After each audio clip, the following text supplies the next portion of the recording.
每一天，牧师甲你做伙祈祷。今日是5月27日。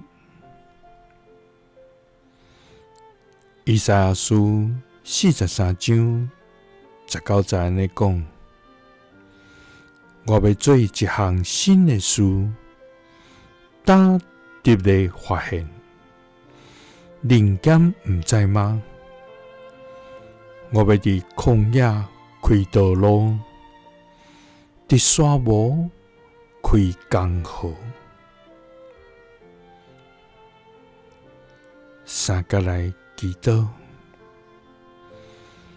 要佇曠野開道路，佇沙漠開江河的天父，我感謝你，主啊！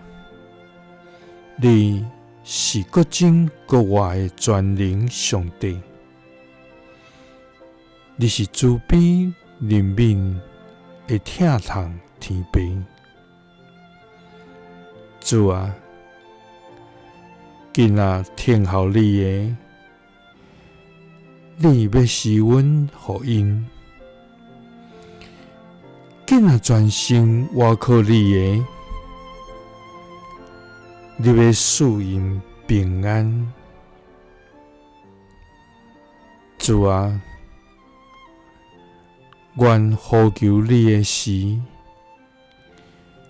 求你伸出你大能的手來引帶阮，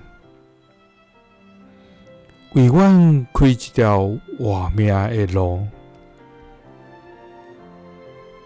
主啊！阮來到你的面前，將心中的重擔交託你，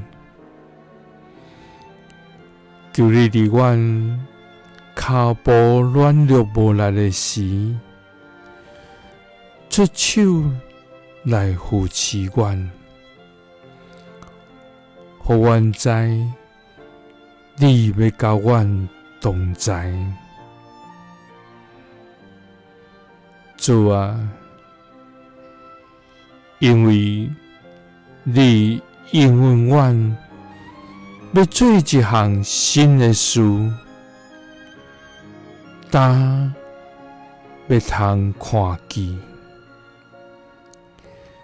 就是你要佇曠野為阮開道路，佇沙漠開江河。祈禱是奉主耶穌基督的聖名，阿們。